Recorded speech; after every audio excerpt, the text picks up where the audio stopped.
Yo, saya Gerard Newtype dan ini adalah helm-helm budget pelajar pilihan saya. Selain harga, kita punya beberapa highlights di sini. In the long run, SV300 merupakan salah satu yang terbaik dari list hari ini. Yap, mungkin kamu akan mendapatkan pressure point di depan jidat kamu setelah 1 jam pemakaian, tapi kualitas busanya terbilang tetap padat seperti hari pertama saya beli 1 tahun yang lalu. Dan juga bagian neck roll belakang sini memberikan rasa dipeluk yang baik dengan leher saya. Fitur-fitur pada SV300, kita punya 2 ventilasi di bagian depan, 2 exhaust di bagian belakang, lalu quick release visor dengan motif karbon. Entah cuma perasaan saya saja, cuma kalau di Jakarta helm inilah yang paling banyak dipasangkan Bluetooth intercom. Mungkin karena bentuk helmnya sopan alias nggak overkill. Kesilauan, jangan takut. Karena dia udah ada SV di dalam. Warnanya violet loh. When helmet meets fashion. Dan SV300 tersertifikasi ECE 2205. Hal yang mengganggu saya dengan helm ini adalah perihal kebisingan suara. Buset dah, this helmet is loud as fuck and there is no gentle way to say that. Perihal fitment, SV300 ini lebih ke neutral head shape. Jika kamu punya kepala round ataupun long oval, kamu akan cocok menggunakan helm ini. Tapi jika kamu punya kepala seperti saya, intermediate oval, setelah 1 jam pemakaian, kamu akan sedikit mendapatkan pressure point di depan jidat kamu.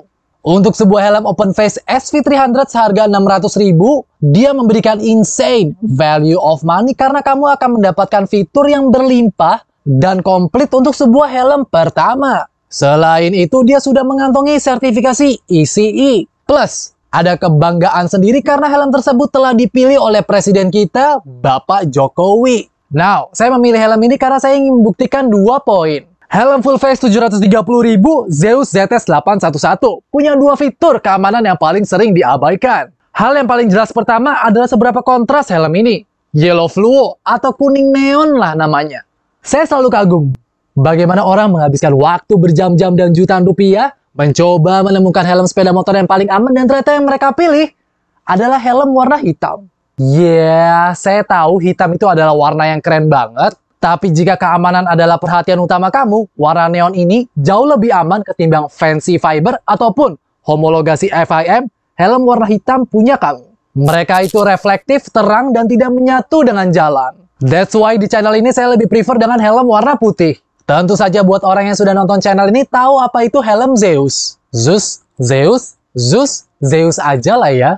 Mereka salah satu brand manufacturer terbesar di Asia yang memberikan middle quality helmet for entry level prices. So, ketika saya dengar mereka akan launching ZS811 di Indonesia, saya super excited. Apakah ini helm kualitas terbaik dengan harga tingkat menengah? Absolutely, ZS811 merupakan simbol jari tengah buat helm-helm lokal di Indonesia yang nggak mau adaptasi dengan perubahan zaman. Basically, ini helm terbuat dari bahan ABS yang tebal yang terbukti kuat mengantongi sertifikasi DOT. V-shape ventilation, spring-loaded visor mechanism, 1,536 kg, dan busa kain katun berpori yang biasa kita temukan pada brand baju ini.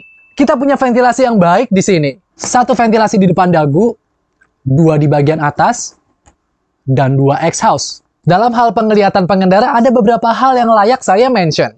Pembelian ZS811 ini free dapat dark visor. Memang kaca mereka masih cembung, belum flat, tapi lihat deh lubang keluarnya udara dari ventilasi depan. Keluarnya itu tepat di depan dan di belakang deflektor ini. Jadinya pas saya tes saat hujan, jarang banget dia berembun. Nyaris nggak pernah berembun malah. Zeus ZS811 ini adalah intermediate oval, ngepress lembut di bagian kiri kanan. Juga kalau saya boleh bilang dia itu true size. Kepala saya 57,5 cm dan helm ukuran M ini fit dengan sempurna. Downside dari helm ini ada beberapa. Chin curtain ini melakukan pekerjaan yang sangat baik, menghalang angin dan debu masuk. Tapi ketika lagi berhenti di lampu merah, kepala ini rasanya penuh aja. Apalagi jika perjalanan kamu ke sekolah, kampus, ataupun kantor banyak melewati lampu merah. Saya lebih prefer mencopot fitur yang satu ini. But again, helm akan sedikit lebih berisik dan angin masuk akan berlebihan. Untuk membuktikan seberapa spesial ZS811, saya bawa satu dari salah satu kompetitornya. This is NJS ZX1. Essentially, kita punya shell construction yang sama, berat yang sama, noise reduction yang sama, dan harga di pasaran yang hampir nyerempet. 2 helm ini mempunyai 2 tujuan hidup yang sama. Touring, sport touring, general street commuting. Tentu saja ZX1 itu punya sun visor, dan dia juga punya label kacamata. Dan lebih gampang untuk install Bluetooth speaker, Karena memang lebih gampang untuk install speaker berkat IPS-nya yang sudah dibentuk sedemikian rupa. Tapi ZS811 lebih kedap suara angin dan materialnya lebih aman, thanks to DOT certification. Kalau side by side, helm ini tuh lebih langsing dan kecil ketimbang ZX1. Juga tak lupa padding di dalam lebih lembut, nyaman, dan awet in the long run. ZX1 punya optics yang lebih baik in my humble opinion. Dan saya pikir kaca utamanya itu mengunci lebih baik daripada si ZS811. Tapi sejujurnya ZS811 berhasil mengalahkan kompetisi di sini. I mean, helm yang satu ini lebih mahal 30.000 daripada ZX1. Lebih keren, lebih simple, dan sebagai kepemilikan jangka panjang, saya merekomendasi ini helm. Now, gimana kalau saya hanya peduli dengan gaya daripada fitur? You know lah bang, kan gua anak SMA, generasi melihat dan dilihat. Kalau gitu kita pilih NJS Kairos. Wow, jangan senang dulu. Helm ini punya kompromisasi yang banyak. Terus kenapa helm ini masuk di video bang? Bentuknya ngaceng banget. So, apa yang terjadi di sini? Basically, NJS motong bagian depan ZX1, tempel bagian rubber di samping helm, lalu pasang main visor segede centong ember. Voila! NJS Kairos. Hasilnya, perlindungan cuaca dan angin layaknya helm full face. Saya bisa bilang secara kasar helm ini punya level keamanan hampir sama dengan helm full face. And yet somehow it looks like a full face helmet. Tapi nggak bisa dipungkiri, ini adalah helm kapelan terbanyak selama 2 tahun ini. Hal terakhir yang saya suka dari helm ini adalah spoiler di belakang sini. Saya benar-benar terlihat sangat cepat walaupun lagi diam di lampu merah. Tapi ini helm dimensinya gede loh. Bodoh amat, it's worth it. Saking gedenya sampai ngebuat ukti-ukti cantik hilang lehernya ketika sunmori. Layaknya mantanmu sebelumnya, dia pun juga punya kekurangan. Yang pertama, busanya Kairos itu gede tapi gampang ambles. Jadinya ngebuat size chart yang ada ngaco semua. Jadi ketika kamu tahu ukuran kepala kamu ada di mana, downsize 1 level. Yang kedua, helm ini tuh leaky banget alias bocor angin dari keseluruhan visor utama. Yang ketiga, this thing is pretty useless karena di dalam itu cuma ada 1 lubang dan dia itu di tengah. So yeah, maybe wajah kamu akan terasa adem karena bocornya visor di bagian depan, walaupun bagian kepala kamu dari sini hingga ke belakang itu akan terasa gerah aja. Mungkin Kairos adalah helm open face yang terbilang rada berat dan paling complicated di list video ini. Tapi saya nggak bisa pungkiri memang bentuknya itu keren banget dan itu adalah alasan utama saya beli satu. Modular option. This is Zeus ZS611C atau kita biasa manggilnya di sini adalah The Batman. Dari semua helm modular saya tes dari 2017, this is by far paling affordable. Bahan dasar ABS, DOT, berarti pas di tengah kepala. Busa removable, adem, quick release buckle. Sun visor, ke bawah banget, intensitas warna hitam yang sempurna. Chin bar mechanism, rada susah untuk ditemukan, smooth operation, kokoh banget.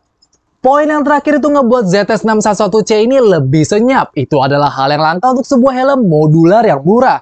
Lebih langka lagi, 1,6 kg. Saya nggak ngerti gimana Zeus manage untuk ngebuat helm ABS, SV modular dan ada di berat segitu. Buat yang baru memulai dunia touring, kepingin explore tipis-tipis keluar kota, tapi alih-alih ingin lebih santai nikmatin hempasan angin, juga nggak kepingin pakai helm yang overkill, saya rasa ini adalah opsi yang baik. Lagi pula, core design helm ini adalah ZS611.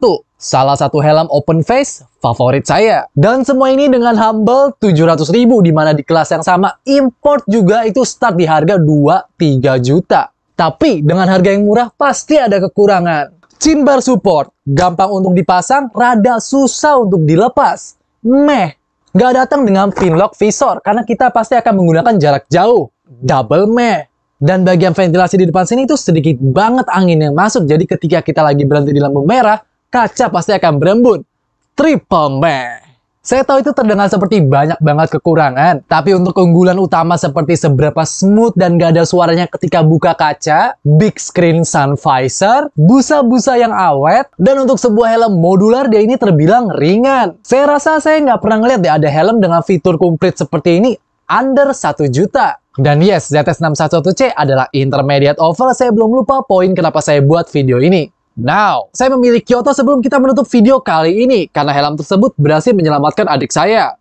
Nggak sukanya saya dengan Kyoto, saya tetap suka Kyoto karena helm open face tersebut merupakan helm yang paling cocok buat para pengendara baru dengan harga yang murah. Dibilang berat yang enggak, dibilang langsing ya juga enggak, tapi entah kenapa plastik dengan styrofoam di dalam berhasil melewati standar DOT. Kita punya ventilasi di bagian depan dan exhaust di bagian belakang.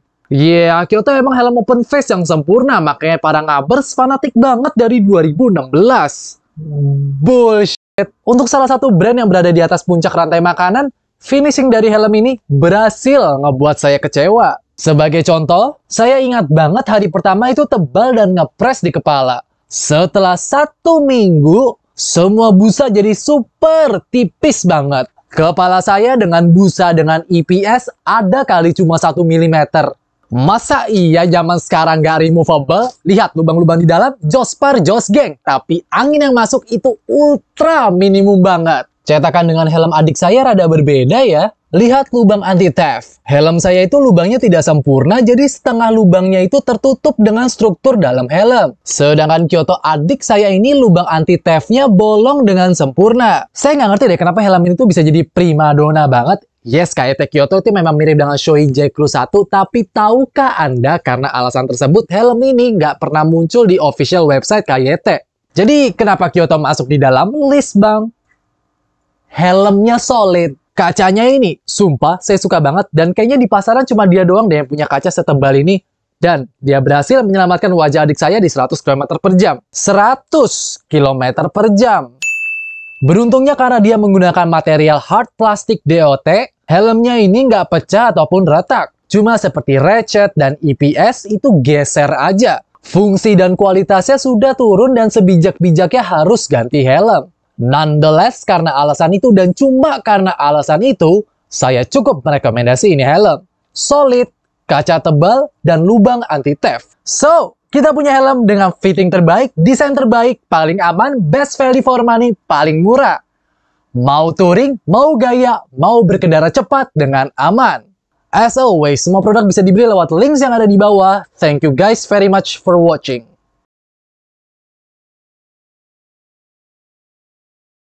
Let's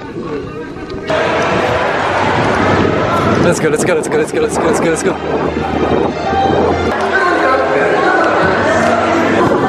Fuck. Let's go. Anjir, celana gue melorot. Fuck. Kok tutup?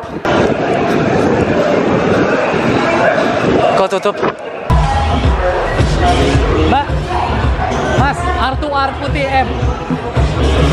Antri ya? Antri ya.